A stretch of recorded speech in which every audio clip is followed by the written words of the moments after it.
Cook and food থেকে আরও একবার সকলকে স্বাগত জানাচ্ছি। আরও একটা হেলদি টেস্টি রেসিপি নিয়ে চলে এসেছি। আজ আমি তৈরি করে দেখাবো ওটসের খিচুড়ি। চটজলদি কম সময়ের মধ্যে তৈরি করে নেওয়া যায়।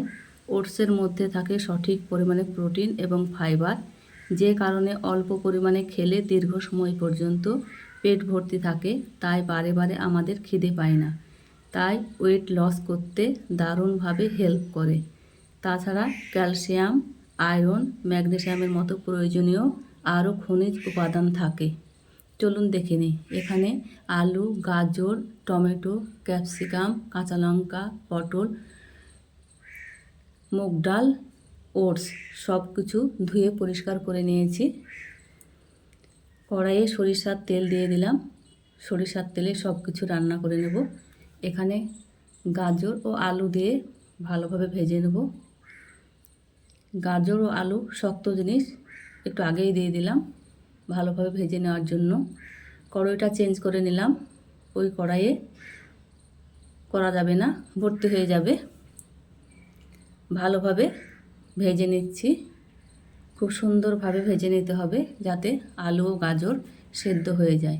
সেদ্ধ হয়ে গেছে। এখানে বাকি সবজি টমেটো, ক্যাপসিকাম, পটল ও কাঁচা লঙ্কা দিয়ে আবারও ভালোভাবে নেড়ে নিচ্ছি। খুব সুন্দরভাবে ভেজে নিতে হবে। গ্যাসের আঁচ মিডিয়াম আঁচে রেখে ভেজে নিতে হবে। দেখুন এখানে খুব সুন্দরভাবে ভেজে নেওয়া হয়ে গেছে।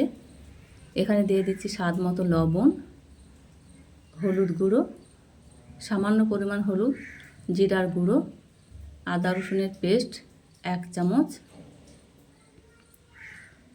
সব কিছুতেই ভালোভাবে কষিয়ে নেব।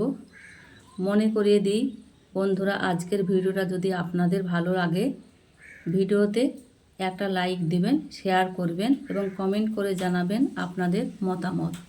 এখানে ভিজিয়ে রাখা ডাল দিয়ে দিলাম।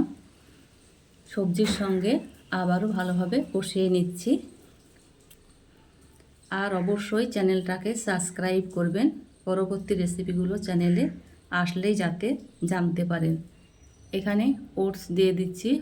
ওটসের সঙ্গে সবজি আবারও ভালোভাবে কষিয়ে নেব। পরবর্তী রেসিপিগুলো চ্যানেলে আসলেই যাতে জানতে পারেন, সেজন্য পাশে থাকা বেল আইকন প্রেস করতে ভুলবেন না। সব কিছু খুব সুন্দরভাবে কষানো হয়ে গেছে। এখানে দিয়ে দিচ্ছি 2 বাটি জল। এখানে পরিমাণ মতো জলই লাগবে। সব কিছু দিয়ে এখানে ফুটিয়ে নিচ্ছি। খুব সুন্দরভাবে ফুটে গেছে। এখানে দেখুন আমার অনেকটাই হয়ে এসেছে। ওপর দিয়ে দিয়ে দিচ্ছি ভেজে রাখা পেঁয়াজ। আবারও খিচুড়ির সঙ্গে ভালোভাবে মিশিয়ে নিচ্ছি। ওপর দিয়ে দিয়ে দিচ্ছি ম্যাগি মশলা ও 2 চামচ ঘি। বাচ্চাদের এইভাবে বানিয়ে দিলে খুশি মনে খেয়ে নেবে। ওটস খিচুড়ি যেমন সুন্দর হয়েছে, সুন্দর দেখতে হয়েছে, তেমন সুন্দর গন্ধ বের হয়েছে, খেতে ততটাই দারুণ হয়েছে। সবশেষে ঘি দিয়ে নামিয়ে নিলাম। একটা বাটি তুলে নিচ্ছি। পরিবেশনের জন্য একদম হেলদি টেস্টি ওটসের খিচুড়ি। সকালের ব্যস্ততায় তাড়াহুড়োর মধ্যে বানিয়ে নিতে পারেন এই ওটসের খিচুড়ি। খেতে তো অসম্ভব মজার হয়েছে, দেখতেও দারুণ হয়েছে। আপনাদের ভালো লাগলে বানিয়ে দেখবেন ও কমেন্ট করে পাশে থাকবেন।